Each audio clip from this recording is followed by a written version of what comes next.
परछाइयों का बुलावा। 11वां अध्याय। 6 महीने बाद। उस खौफनाक रात को बीते 6 महीने हो चुके थे। आर्यन, नेहा और रिया अपनी सामान्य जिंदगी में लौटने की कोशिश कर रहे थे, लेकिन वह रात उनका पीछा नहीं छोड़ रही थी। आर्यन सबसे ज्यादा परेशान था।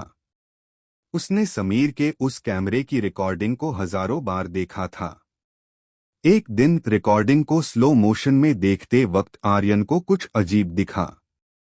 समीर के पीछे वाली दीवार पर कुछ धुंधली आकृतियां उभर रही थीं।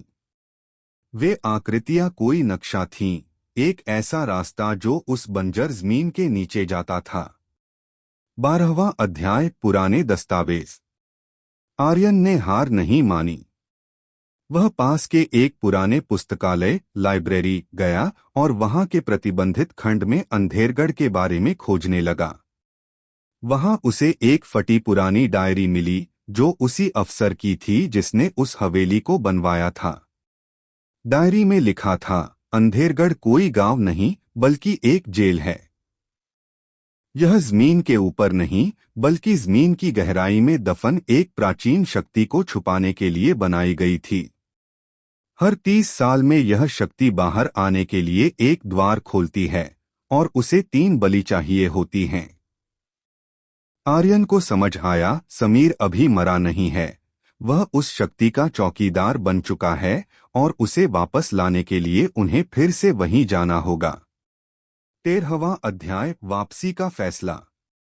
आर्यन ने नेहा और रिया को सब बताया।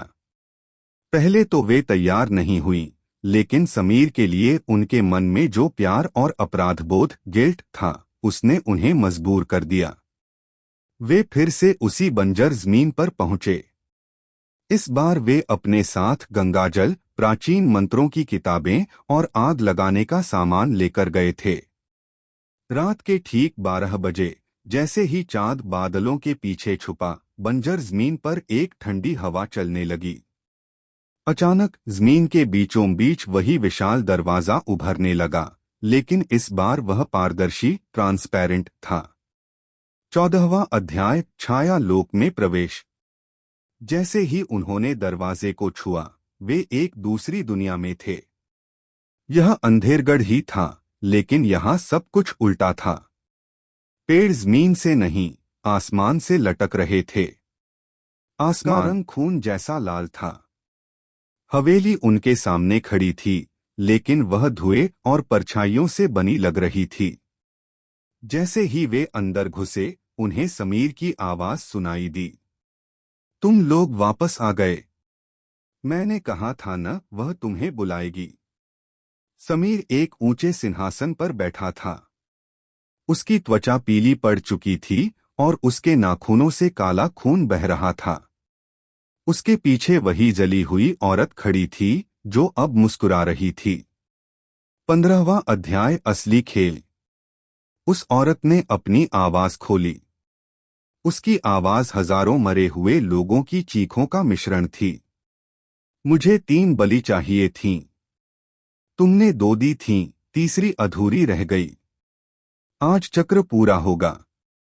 आर्यन ने महसूस किया कि समीर अब इंसान नहीं रहा। वह उस साए का हिस्सा बन चुका था। नेहा चिल्लाई, समीर, हमें पहचानो। हम तुम्हारे दोस्त हैं। समीर की आंखों में एक पल के लिए चमक आई, जैसे वह अंदर से लड़ रहा हो। उसने कांपते हुए कहा, भागो। यह मेरी आवाज नहीं है। वह मुझे इस्तेमाल कर रही है। इसे खत्म करो आर्यन, मुझे जला दो।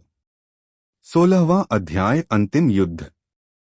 आर्यन समझ गया कि समीर को बचाने का एकमात्र तरीका उस हवेली के दिल को नष्ट करना है। पुस्तकालय की डायरी के अनुसार हवेली का दिल वह आईना था जो ऊपरी मंजिल पर था। वे ऊपर की ओर भागे। परछाइयां उनके पैरों को पकड़ने लगीं। दीवारें सिकुड़ने लगीं ताकि वे आगे न बढ़ सकें। रिया ने टॉर्च की तेज रोशनी उन परछाइयों पर डाली, जिससे वे पीछे हटने लगीं। वे उस कमरे में पहुंचे जहां वह आईना था। आईने के अंदर हजारों आत्माएं कैद थीं जो बाहर निकलने के लिए तड़प रही थीं। जैसे ही आर्यन आईने को तोड़ने के लिए आगे बढ़ा, समीर वहां आ गया। उसके हाथ में एक खंजर था। 17वां अध्याय बलिदान।